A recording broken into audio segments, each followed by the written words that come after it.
Eclipse आपने sciences में अक्सर सुना होगा ये शब्द एक्लिप्स, पर क्या आपने ये शब्द कभी पॉलिटिकल साइंस में सुना है?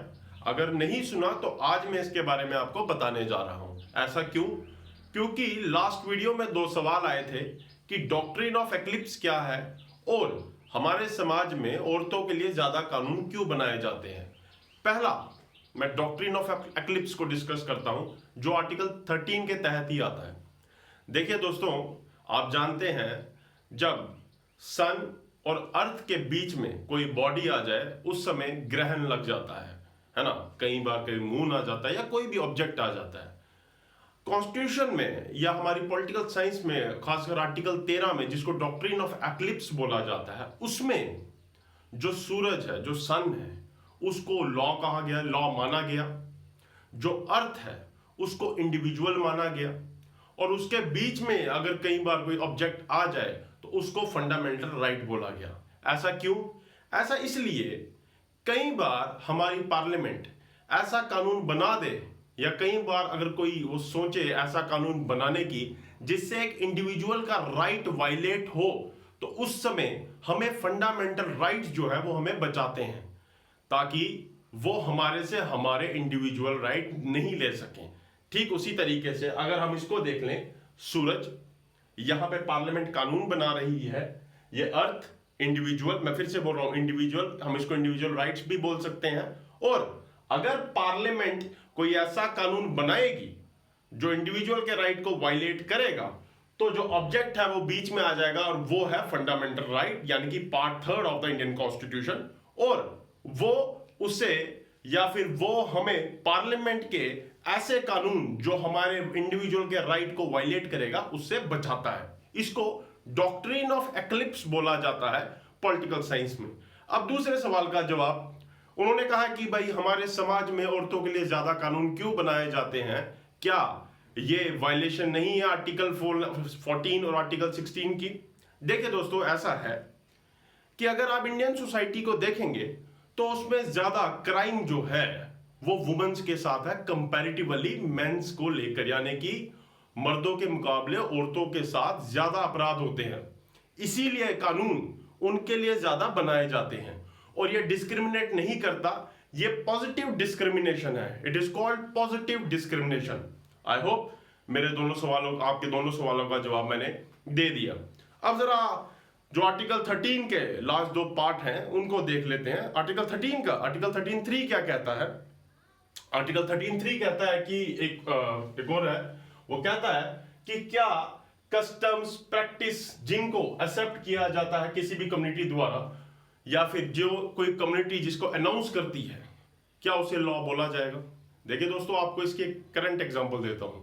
आजकल आपने सुना होगा खाप पंचायतें बड़ी चल रही है, खाप।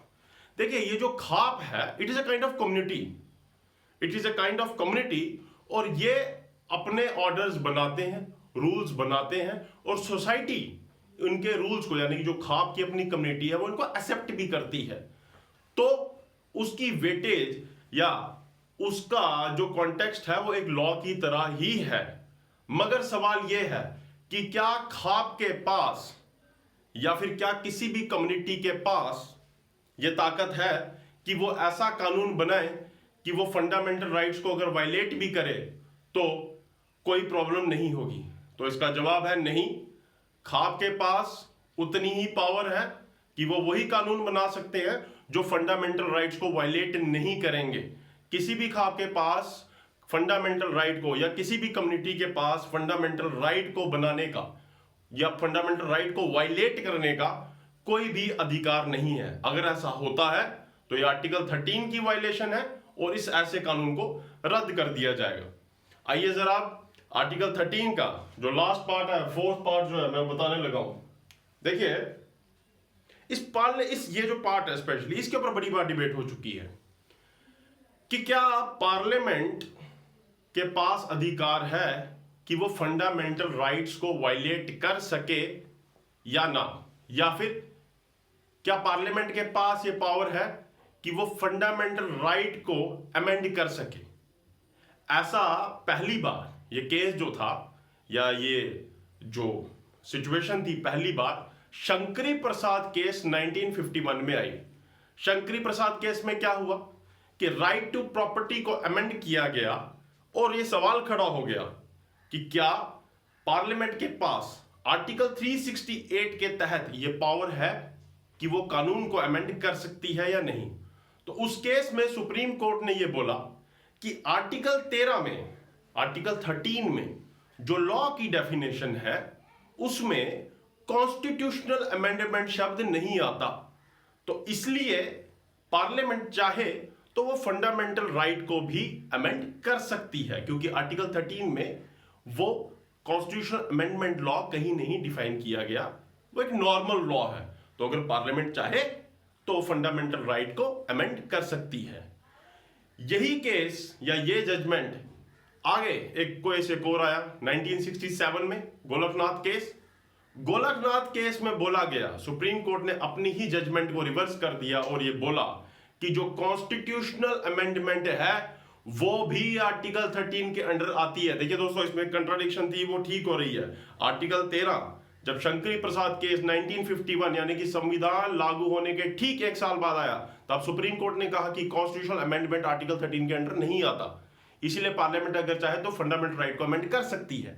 मगर जब वही केस, जब आगे केस आया गोलकनाथ केस में, तो गोलकनाथ केस में यह बोला गया कि पार्लियामेंट के पास यह पावर नहीं कि वो फंडामेंटल राइट को वायलेट कर सके, इसीलिए वो भी आर्टिकल 13 के अंडर आता है। तो ये मेरा आज का वीडियो था। सवाल आपके लिए छोड़े जा रहा हूं कि क्या खाप पंचायतों के पास यह ताकत है कि वो राइट टू एजुकेशन को अमेंड कर सके। तो आपको मेरा ये वीडियो कैसा लगा, इसको लाइक कीजिए, शेयर कीजिए, सब्सक्राइब कीजिए। Thank you.